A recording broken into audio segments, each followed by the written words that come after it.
जी हां, बात हो रही है उत्तर प्रदेश के 10 विधानसभा के उपचुनाव की। इन 10 विधानसभा के उपचुनाव के तारीखों का ऐलान तो नहीं हुआ है, लेकिन इसे लेकर सपा और बीजेपी के बीच में रस्साकसी जारी है।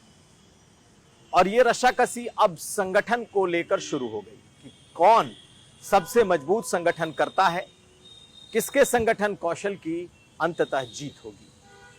आमने सामने योगी आदित्यनाथ के सामने शिवपाल यादव और अवधेश प्रसाद रखे गए हैं, तो दूसरी तरफ डिप्टी सीएम केशव मौर्य के सामने इंद्रजीत सरोज को अखिलेश यादव ने खड़ा किया है। दरअसल अब इन नेताओं की जिम्मेदारी है मिल्कीपुर, कटहरी और फूलपुर सदर के चुनाव को जितवाने की। जैसा कि ज्ञात है, जानकारी है कि यूं तो सभी 10 सीटों की जिम्मेदारी मुख्यमंत्री के ऊपर होती है, लेकिन 2 सीटें मुख्यमंत्री के जिम्मे हैं, और वो अयोध्या की मिल्कीपुर और दूसरी अंबेडकर नगर की कटहरी।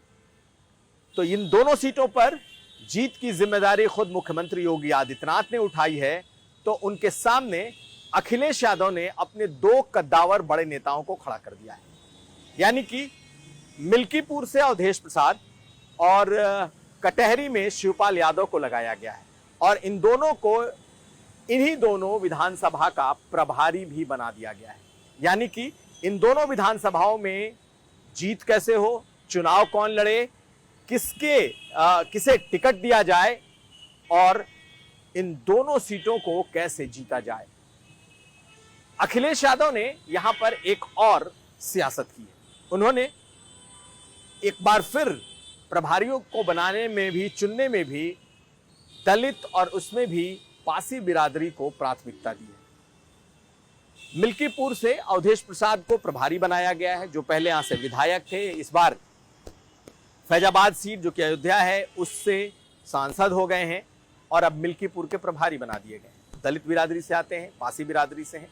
वहीं दूसरी तरफ इंद्रजीत सरोज पुराने बसपाई रहे हैं, लेकिन अब पूरी तरीके से सपाई है, और उनको अखिलेश यादव ने फूलपुर की सीट पर प्रभारी बना दिया है। तो उनके सामने केशव मौर्य होंगे, जिनकी जिम्मेदारी फूलपुर सीट को जिताने की होगी। यह सीट बीजेपी जीत चुकी है, जीती हुई सीट थी, और वहां से जो विधायक थे प्रवीण पटेल, उन्होंने इस्तीफा देकर वो वहां से सांसद बने हैं, तो अब वो सीट खाली हुई है।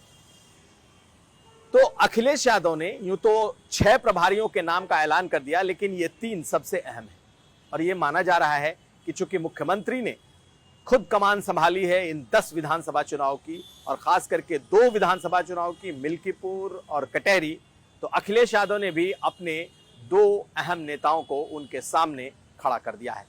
अब कैंडिडेट कौन होगा, इसकी चर्चा बाद में होगी। कैंडिडेट को लड़ा कौन रहा है, किसकी जिम्मेदारी इन दोनों सीटों पर लड़ाने और जिताने की है, इस पर बात आ गई है। यानी कि बीजेपी किसे कैंडिडेट बनाती है, सपा किसे इन सीटों पर कैंडिडेट बनाती है, ये अब धीरे धीरे गौण होता जा रहा है। और लड़ाई इस बात की है कि योगी उन दोनों सीटों को जितवा पाएंगे, या फिर शिवपाल यादव कटहरी जिताएंगे, या फिर अवधेश प्रसाद मिल्कीपुर जिताएंगे। यानी कि अब ये क्लैश ऑफ टाइटल्स जैसी चीज हो रही है संगठन कौशल और संगठनकर्ता के नाम पर। यानी कि अब यह भी देखना होगा कि मुख्यमंत्री के सामने अगर शिवपाल यादव खड़े हैं तो किसका कौशल भारी पड़ता है, उधर अगर केशव मौर्य के सामने इंद्रजीत सरोज खड़े हैं तो किसका कौशल भारी पड़ता है। निश्चित तौर पर जिस तरीके से पहले बीजेपी ने शुरुआत की और अब उसका जवाब अखिलेश यादव ने दिया है, तो ये बहुत अहम हो जाता है।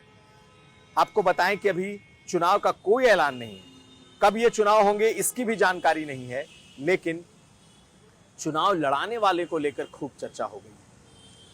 अब एक सवाल यह भी उठता है कि चूंकि अवधेश प्रसाद को खुद प्रभारी बना दिया गया है, तो क्या उनके बेटे को ही टिकट दिया जाएगा, या उनको प्रभारी बना करके अखिलेश यादव ने एक मैसेज दे दिया है कि अब उनके बेटे को टिकट नहीं मिलेगा।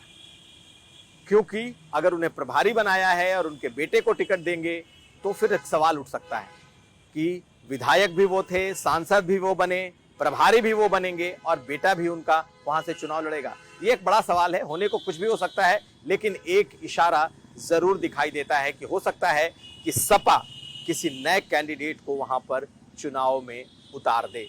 ये सब कुछ उस ओर इशारा करता हुआ दिख रहा है।